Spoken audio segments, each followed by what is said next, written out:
what Gems for Gems is doing with women. It's not political at all. It's just trying to get them to open their eyes to what you're going through today does not need to be what you're going through tomorrow, but we do need to work on things to get you there. Adam Soos here for Rebel News, and I'm on location at the Calgary Polo Club for the Gems Cup. This is a fundraiser for Gems, an organization which does a number of great things in the community, but you'll likely know them from their Hopes Cradles. We've done a report on them in the past.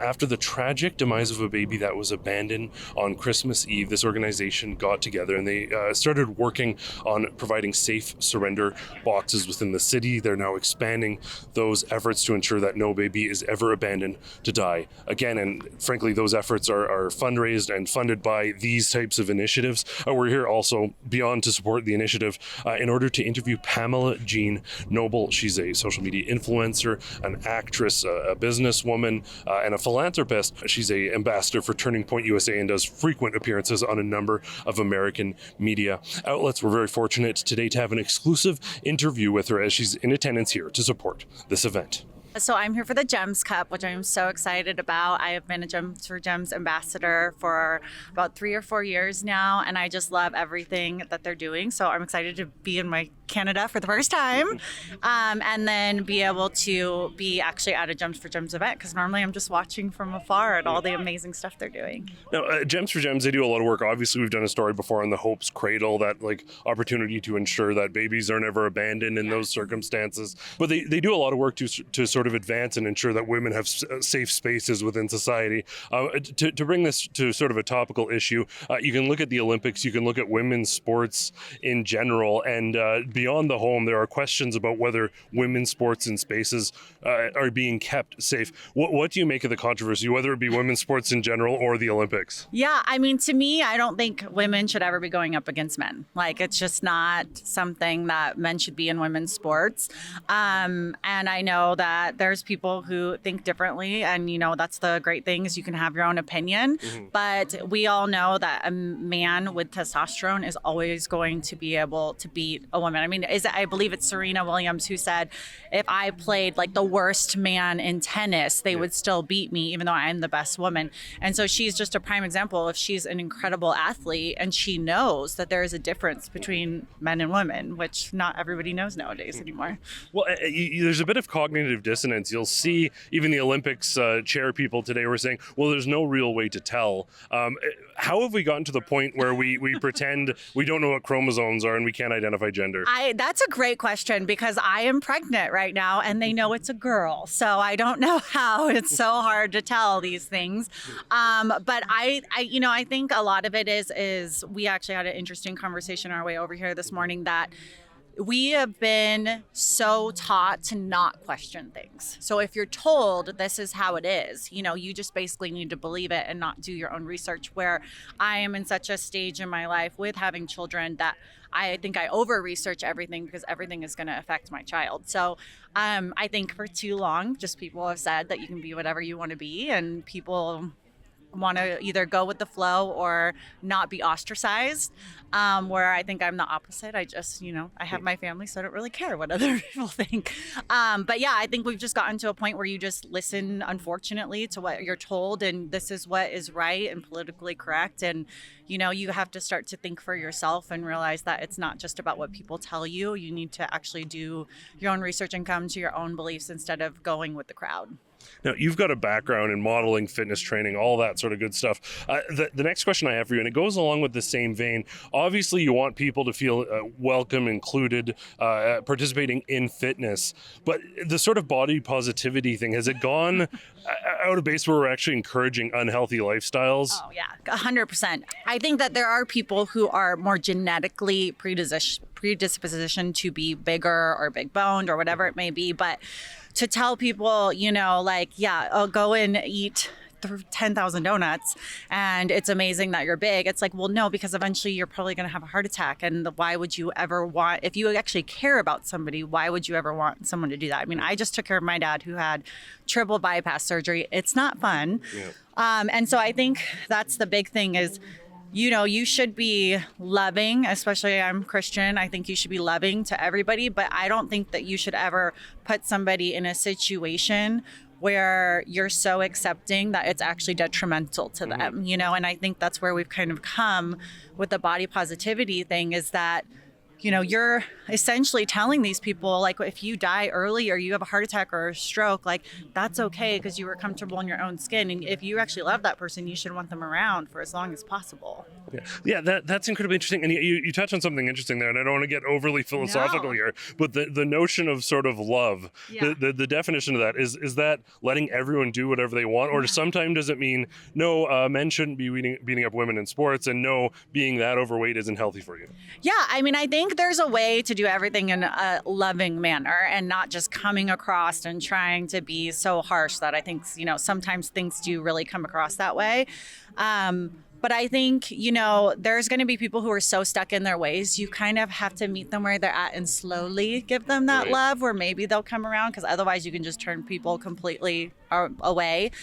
But I think there are people, if like that they're willing to have conversations, you can have those like incredibly civil conversations to kind of open their mind to other things that they haven't been taught. I mean, I was not taught politics when I was younger. I wasn't taught, even honestly, the definition between a Democrat and a Republican, things like that. And I had to learn myself. And so I think we're in such an age where, especially with the kids coming up, be impressionable on them and be a good example of how you would want them to be, but also be explaining everything so that way they're learning and coming up to be the values that we all want to do. That's the other thing.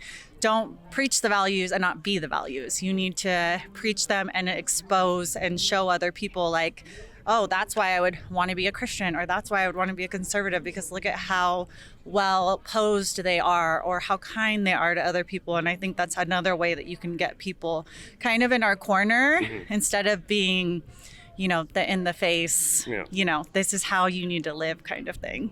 Well, you talked about politics a little bit there and civil discourse. I don't think there's a lot of civil discourse with an American election coming up. I just wanted to get your perspective from someone. We look at it from the outside, and we'll talk about the Canadian media landscape in a moment. But we were told Joe Biden's sharp as a tack, and then he resigns. And then there's this concerted effort. Vance is weird, and everyone's saying, what's it like being in that atmosphere where it's like a Orwell, Eurasia, East Asia, Yeah, it's wild. I mean, completely honest. We had a whole conversation at dinner last night with two Canadian gentlemen who were asking, what was going on. But I think, once again, it's like our media is so skewed that people just believe what they hear, and that, Kamala and Tampon Tim is just like the most amazing people ever. And it's like, if you just even research the policies or the things that they've done in the past, you can very easily see. But that's the thing, is a lot of people aren't educated to go and say, like, hey, actually look up the policy. I wasn't, once again, like 5 years ago. So yeah, JD Vance being weird that, he thinks people should get married and have children. And then Tim, who thinks that you should put tampons in all the men's bathrooms. I don't quite understand who's weirder in that situation. But it's just very interesting how, no matter what it is, I mean, I have even family members where it's like, well, we're just not going to vote for Trump. And it's like, so my perspective and what I've tried to like share with people is, you don't have to like the president, you need to respect the president. So you may not like Trump, but if you think that he did better than Biden in office, you need to open your eyes, because it's not about liking him for 4 years. It's about him doing what's right for our country and for our people. Right. So to me, it's very polarized right now, but that's where people just need to start, realizing that just because you've been brought up Democrat your entire life doesn't mean that it's right for you and that it's doing good for you, your family, whatever it may be. But then again, they don't really want family in Democrats. So maybe I'm preaching to the wrong people. What's the American perspective? I don't know how close you follow Canada, but I mean, many would say we've slipped on the global stage. Many would attribute that, at least in part, to Justin Trudeau. What's your sort of external perspective on Justin Trudeau? I mean, I would say that most conservatives aren't a fan of Trudeau, especially when COVID came around. around, I think we all had the same thoughts in US and what was going on in Canada. And I think the trucker envoy was another big like eye awakening, the fact that you're going to freeze people's bank accounts because they're in a truck. I don't really completely understand that. But yeah, I think it became, in our eyes, very like, oh, so you don't have freedom of speech. You can't, do what you want, even though it's not illegal.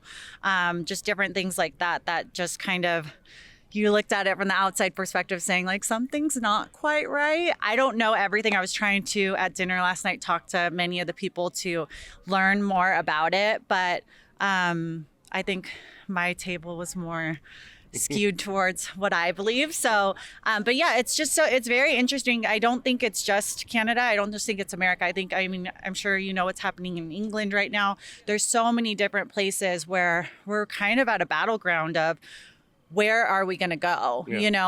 I've said multiple times that I'm kind of shocked that we haven't had a U.S. Civil War yet. And maybe this election, who knows what's going to happen. But I think we're so opposite right now, where there really isn't so much of a middle ground unless you literally just don't pay attention to any politics. Yeah. That I don't see how you move forward, because the whole point of the United States of America is united. Right. And I don't think we are united right now at all. Final question for you. Yeah. You talked about sort of how we're going to move forward. I think it's an interesting time within society. You can even look at your past, fitness modeling, bikini modeling, all that sort of stuff. And I don't necessarily think there's anything wrong with that. I know some people have sort of come after you because of that background, but I think it's important to judge and interact with people based on what they're doing now, not their histories. Lots of people who maybe were in sort of different industries, different entertainment industries in the past, are sort of turning to organized religion, Christianity, whatever it may be, are turning their lives around and are starting to stand for something. How important do you think it is, and how critical do you think it is in that polarization in society that people are making these choices and sort of are picking their sides? Yeah, I think it's so important to not judge somebody by their past. If you looked up, I did bikini modeling, men's magazines, not nude, but like all that stuff. And then people see me now and I'm like traditional wife, homeschooling my son, love my church, Calvary Chapel, Chino Hills, Christian, all these different things. People change. And I think that's the whole point of, once again, having those conversations is just who you were 10 years ago doesn't need to be who you are now. And I think it's important to always be growing. I think that's the other thing, is people think you need to be the same your entire life, where in all reality, you should be growing your entire life until the day you pass away. So I think the big thing is obviously having those conversations, even if it may be uncomfortable or you don't like what somebody's saying, as long as it's civil. You never know. You can change somebody's perspective with just one conversation. I'm a love life mentor too, and most of the time those women are not of equal values or may not even know anything about politics.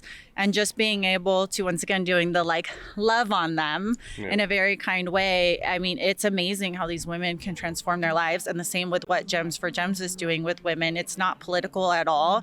It's just trying to get them to open their eyes to what you're going through today does not need to be what you're going through tomorrow, but we do need to work on things to get you there. And I think that's what's amazing about life, is there's so many changes that can happen and things that can happen that can change your life in an instant, but you just have to keep growing through all of them. Awesome. Well, thank you so much for your time. That was Pamela Jean Noble. I'm Adam Soos. Thanks so much for tuning in for Rebel News. Hey guys, as you know, Rebel News will never accept government handouts.